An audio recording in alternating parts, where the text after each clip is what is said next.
Oh, kita nyo ba yan? Ay, mas maganda. Etong likod niya, mas maganda. Oh, di ba? Bastonero Plus. Kita nyo ba yan? Ay, gutom na yung mga sisiw. Hindi ko pinawalan ngayon. Halika dito. Dito tayo.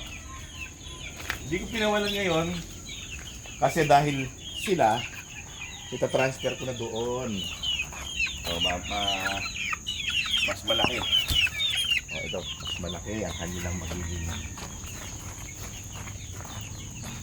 bahay pahingahan. Yan. Tapos, yung mga nandun sa isang scratch, transfer na sa kabila, yung nasa brooder, bababa na. So, lahat ng mga bulik ko, makababa na. O, di ba? Pero bago yun, pupurgayin ko muna sila. Kasi, lalo-lalo na itong mga to, na naggagagala na yan. Suki yan ng kanal. Kaya kailangan. Pero yung kanal naman natin, hindi naman yung kulay black. Ano naman yan, simentado naman siya. Pero siyempre, Kanal mga pa bulati rin. pa rin yan. Kahit sa everywhere naman may bulati.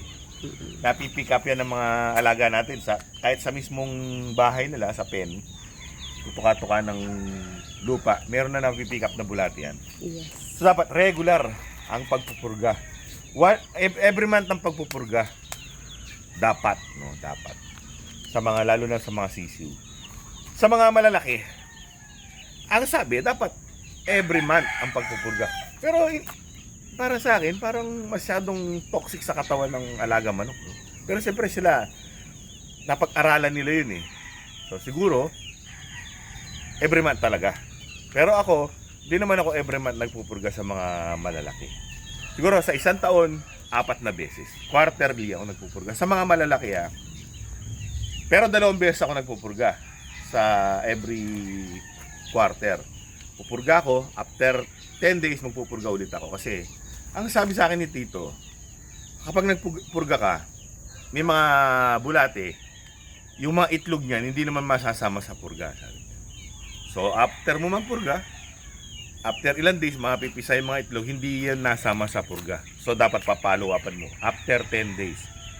Yun ay old style nila na pagpupurga. Pero ngayon, modern na, every month ang pagpupurga. Sa mga tabletas ngayon na nasa merkado, no? Pero ako, quarterly ako nagpupurga. Sinusunod ko pa rin yung old style. Effective naman. Hindi naman mukhang maputla yung mga alaga ko. Masisigla naman. Maliban na lang talaga, di ba nung nakaraan, sobrang lakas ng maulan talaga. Okay, pag maulan, dapat talaga nagpupurga. Pero sa mga sisiw, every month. Pero ngayon, 1 month and 3 weeks na sila. 3 weeks. Sa Sabado. Tapos 2 weeks out. First time pa lang nila mapupurga. So, ipoprogram ko na yun sila. Pero, this time, lahat sila mapupurga. Pati yung mga maliliit. Inantay ko lang yung mga maliliit na ibababa na para isang purga lang. Siyempre kapag backyard, di ba ganyan? Minamaximize mo yung mga bagay para makatipid at ng pera at ng oras. Ang daming daladaldal. Timpla na natin. Bastonero Plus sa 1 galon. May kagat. Agatin natin. Sa 1 galong tubig, 1 sachet ang kailangang ihalo. Kulay blue. At amoy pamurga talaga. Kasi nung bata ako, pinupurga ako ng nanay ko eh. Ganyan ang amoy. Sisiw ka rin dati. Compantry. Compantry yun eh. Oo, ang sama na lasa nun. Tapos, Buhay pa. kinabukasan, yun, pag umeches ka, wala ka ng bulate. Tama naman yun sa mga bata. Pero kami, every nagpupurga nun, every summer. Kasi dapat din, pag nagpurga ka daw, nung bata kami, huwag kang lalabas ng bahay. Para hindi ka maalimuman.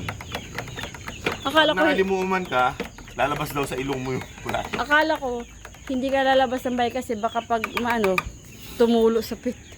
Ano? Tumulo. Hindi, ewan ko maraming superstition noon araw. Ganda ng kulay. I-distribute ko lang sa 3 Inuman. Ganda, walang dagat.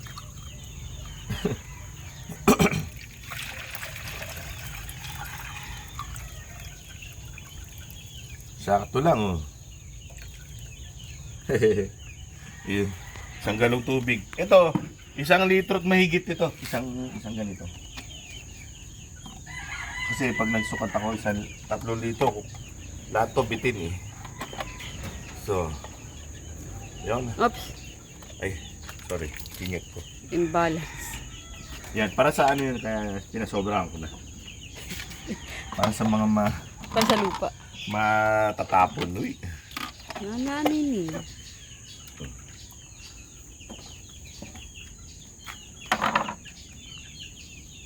Cut. O tapos, ang pangpurga na to, pwede to kahit may laman ng butche, kahit kumakain yung mga sisiyo. Pang sisiyo ka kasi talaga yan. Lahat sila graduate na sa Oh, food. hindi sila pinapasting. Lahat sila graduate na sa baby food. Oo, ganito na. Oo, ha? Hindi natin. Kasi malakas na kumain yung mga malalaki. Pwesto ko na Judge to. pakibukas. Pwesto ko na to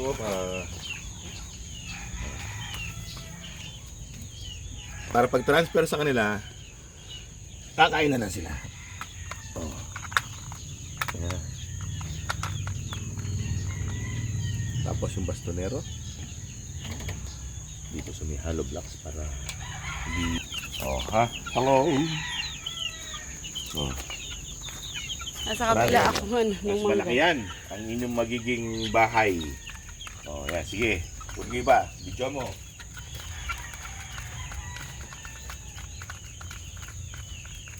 Ano ng bastonero? Dito sa sulok ng mundo. Tapos yung kanilang kakain. Ready na ang tamana. Kukunin ko na sila. Lipat na dito. Tapos ita-transfer din yung pen, welding pen sa kabila para mailagay na yung mga nasa brooder. O, di ba? Tapos, everyday, pinapawalan ko sila. Batch by O, batch? hindi, labo-labo na sila. Ah, okay. Para masaya tingnan. Di ba? Tapos, kapag ibabalik na, doon na lang. Sisegregate. O, well, According to size. kunin ko na to.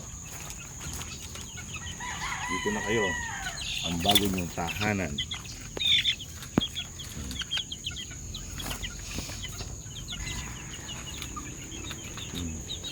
Sige, kain na kayo. Ayun na. Hindi pa siya dumating, hindi pa sila kakain. Walang butas.